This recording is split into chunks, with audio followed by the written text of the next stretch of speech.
What do you think of the new rule to require vaccination of all NHS staff? I'm not happy about that. So, You're not happy about it, tell me. so I've had COVID at some point. Yeah. I've got antibodies. Yeah. I've been working on COVID ITU since the beginning. I have not had a vaccination.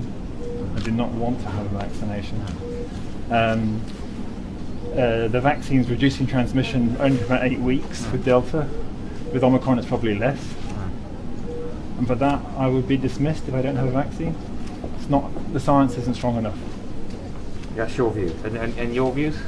Do you have any view on that? I respect that, but there's also many places I agree with different views. Yep, other views, Yeah. but Yeah. and there's another colleague Yeah. who's also in the same position. Yeah. Yeah. No, I understand that. And obviously we have to weigh all that up for both health and social care. And there will always be a debate about it. But it's maybe there's an opportunity to reconsider with Omicron and the changing picture, or at least to nuance it and allow doctors who've had antibody exposure, who've got antibodies, who haven't had the vaccination, to not have it, because the protection I've got from transmission is probably equivalent to someone who's vaccinated. Yeah, but at some point that will wane as well. But if you want to provide protection with a booster, you'd have to inject everybody every month. If it's worn off by 2 months, if the protection's worn off the transmission after 2 months, then after a month you've still got a bit of protection. So if you want to maintain protection, you're going to need to boost all staff members every single month, which you're not going to do. We take advice on how much you may need, but it's not going to achieve a practical benefit. Well, we take the very best advice that we can. I understand, but you're from the people that are vaccine experts. How we doing, guys? Myself, Chris Pretty OBE, hitting you with a quick one. Real talk, true season. Don't worry, I'll wait.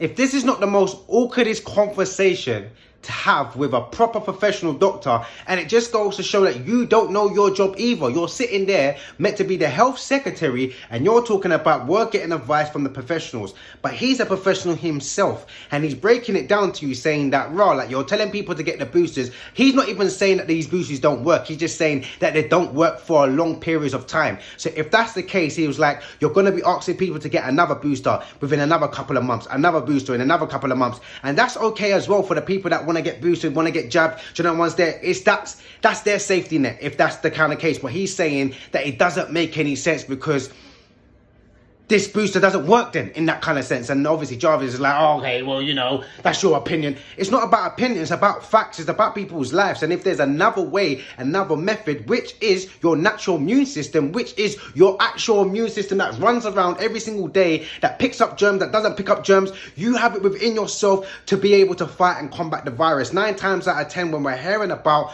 you know, COVID, when we're hearing about the flu or whatever it is, it comes down to mild symptoms, very, very mild symptoms. You isolate for a little while, 10 days, couple of days in bed, and then you're back together again. So my whole point is, when he was sitting there having that conversation, I think it was a very, very awkward conversation. Obviously, you see the newspapers, they were taking their pictures, they were filming, and he felt like he got put on the spot. He felt like he was going to go in there, and all the doctors going to be like, hey, my man, come on. You know I took my jab. Come on, 3 jabs. Come on, booster up. All the rest of it didn't feel like a health professional, like a doctor was going to consult him and say, big man, yeah, I haven't been vaccinated. I still don't believe in it. I won't be taking it. And these are the reasons why. And my whole point is why is it not okay for him to just say how he feels and break down the facts on how he feels about, you know, his body, him how he feels about a profession, him how he feels about himself, in the sense of, what do I go and tell my patients now? What do I go and tell other people that I believe that I'm meant to be protecting and serving them? So it's like, I found this one really, really interesting. And the fact that sometimes 9 times out of 10 it's taking a doctor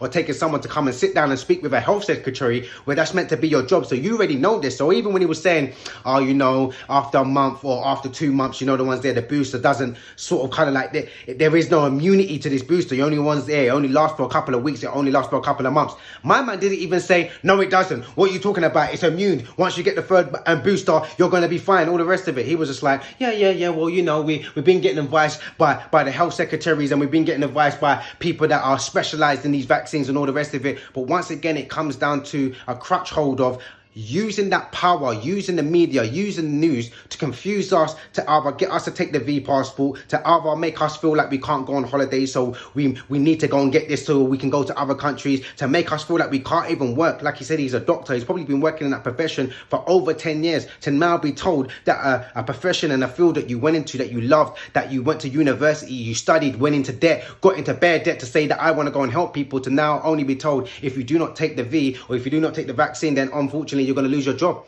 Help me make it make sense. Don't worry, I'll wait.